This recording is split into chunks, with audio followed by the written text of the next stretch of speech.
Imagine lying in bed at 3 in the morning, replaying that conversation from last week for the 100th time.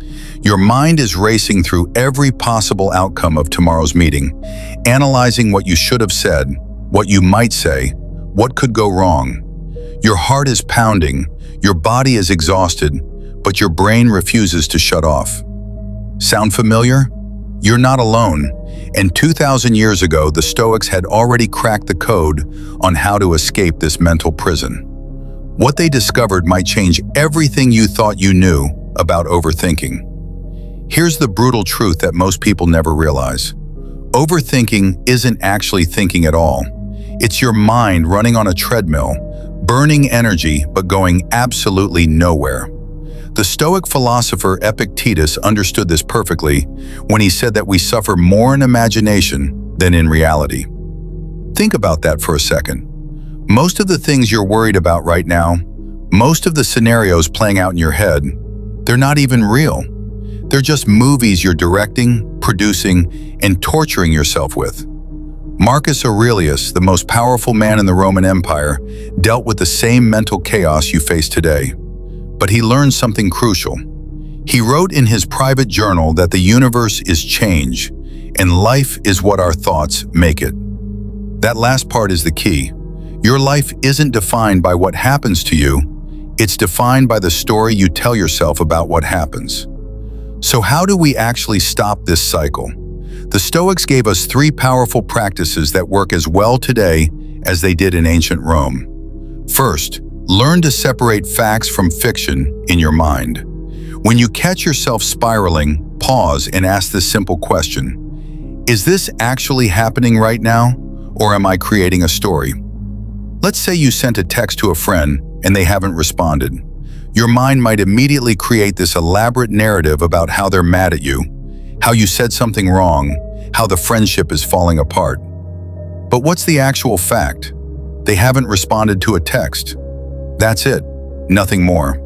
The Stoics called this practicing objective judgment, and it's like a fire extinguisher for your racing thoughts. The second practice is even more powerful. Focus only on what you can control. Seneca, another brilliant Stoic mind, spent years teaching this principle. He said that we suffer not because things are difficult, but because we worry about things being difficult. Look at your worries right now. How many of them are about things completely outside your control? Other people's opinions, future events that haven't happened, past moments you can't change. The Stoics would tell you to let all of that go immediately. Not because you don't care, but because worrying about it is like trying to steer a car by yelling at it. It doesn't work. Instead, pour that energy into what you can actually control: your actions, your responses, your effort, your character.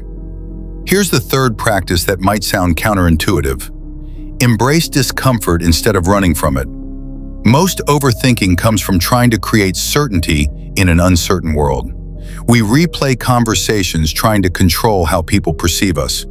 We imagine future scenarios trying to prepare for every possibility.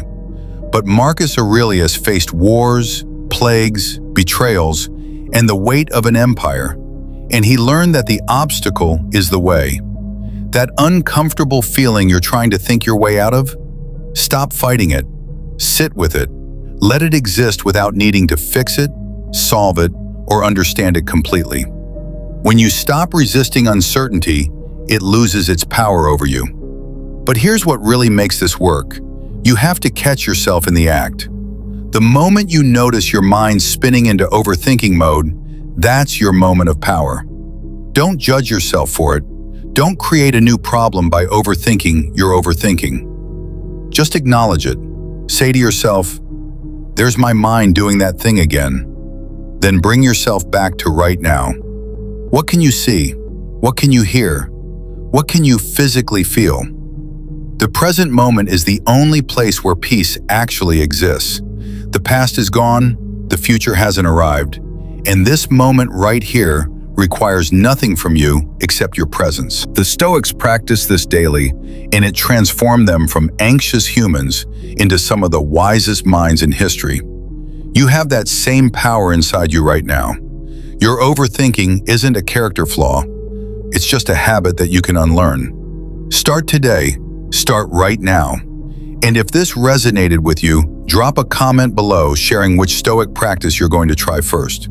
Share this video with someone who needs to hear it, because chances are they're lying awake at 3 in the morning too, and you might just change their life.